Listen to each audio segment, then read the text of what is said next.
কোনো ঘটনা ঘটে বা ডিজাস্টার হয় সেখানে সবসময় সরকার এগিয়ে আসে, সেভাবেই সরকার এগিয়ে এসছে। আমরা আজকে দেখলেই ম্যাক্সিমাম ড্যামেজ যেই বাড়িগুলো হয়েছে সেখানে ডিজাস্টার ফান্ড থেকে 15,000 টাকা করে প্রত্যেক পরিবারকে দেওয়া হয়েছে, আর যারা মাইল্ড ড্যামেজ হয়েছে তাদেরকে 10,000 করে দেওয়া হয়েছে। দেখো, এই টাকাগুলো হয়তো তুমি যেটা বলেছো অতটা বেশি হয়তো হবে না, বাট একটা তো রিলিফ আছে যেটা ডিজাস্টার ফান্ডে অ্যালোকেট করা হয়েছে, স্যাংশন করা আছে, সেই হিসাবেই ওইটা দেওয়া হয়েছে। তার ছাড়া অনেক লোকেরা পরিশ্রম করছে, এদের পাশে দাঁড়িয়ে আছে, 3 টাইম 4 টাইমের খাওয়া দাওয়া দেওয়া হচ্ছে, জল পাঠানো হচ্ছে, সবকিছু করা হচ্ছে। আর আমি এই সুযোগটা নিয়ে ডিএম ম্যাডামকেও ধন্যবাদ জানাবো কি যেভাবে উনিও দিন রাত পরিশ্রম করে যেভাবে কাজে প্রোঅ্যাক্টিভনেসটা দেখিয়ে যেভাবে মানুষের পাশে দাঁড়িয়ে আছে, আমাদের সঙ্গে কোঅর্ডিনেট করে যাচ্ছে, সবাইকে ধন্যবাদ জানাবো, প্লাস সিপিকেও জানাবো। দেখো, স্বাভাবিক, এখন ওরা ইমোশনাল থটসের মধ্যে অনেকটাই আছে, ওই অ্যাসিওরেন্সটা আমরা দিয়েছি। আর তাই জন্য এই স্কুলটা, সুরেন্দ্রনাথ স্কুলটাকে অ্যালোকেট করা হয়েছে। এইখানে আমরা আপনাদের সামনেই ওনাদেরকে রিকোয়েস্ট করেছি, আশা করছি আমার কথা ওরা না করবে না, কেন ওরা আমায় অনেক আশীর্বাদ করে, ভালোবাসা দেখায় সবসময়।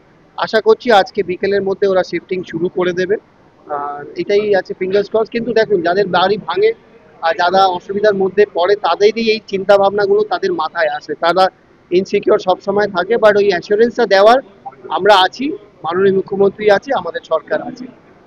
স্থায়ী পুনর্বাসনের বিষয়টা আপনি বললেন, মমতা বন্দ্যোপাধ্যায় বিদেশ থেকে ফিরলে ওটা ওই বিষয়ে চূড়ান্ত সিদ্ধান্ত নেওয়া হবে, মানে কোথায় ওদেরকে পাকাপাকি থাকার বন্দোবস্ত করা বলছে?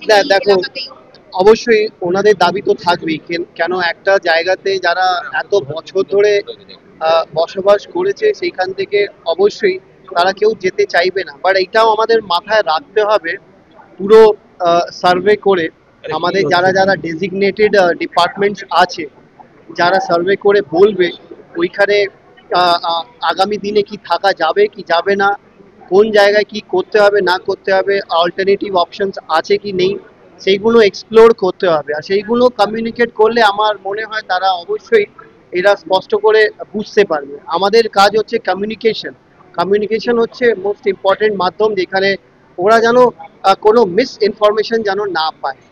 কিন্তু অভিযোগ করছেন যারা প্রকৃত যোগ্য তারা পাচ্ছেন না, অযোগ্য লোকেরা পাচ্ছেন, যারা প্রকৃত ভেঙেছে তারা বাড়ি পাচ্ছেন না। না, এইটা তো হয়তো বিজেপি পার্টিদের থেকে হচ্ছে বা কংগ্রেসের তরফ থেকে হচ্ছে, যারা পার্টি করে তাদের হয়ে। একটা কথা আপনাদের কাছে জানিয়ে দিতে চাই এই মাধ্যমে, কি আপনারা কিছুদিন আগেই দেখেছেন ওইখানে বিজেপির দলনেতা ওইখানে পৌঁছে গেছিলেন, কারেক্ট?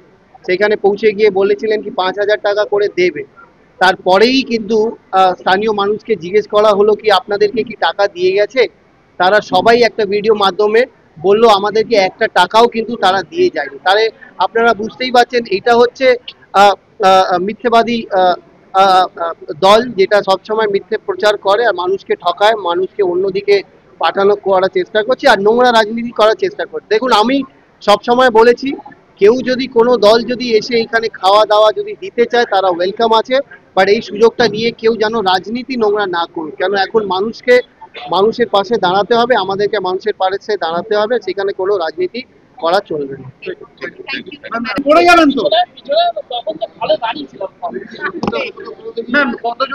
দেখুন, 113 জন, আমি আগেও বলেছিলাম আমাদের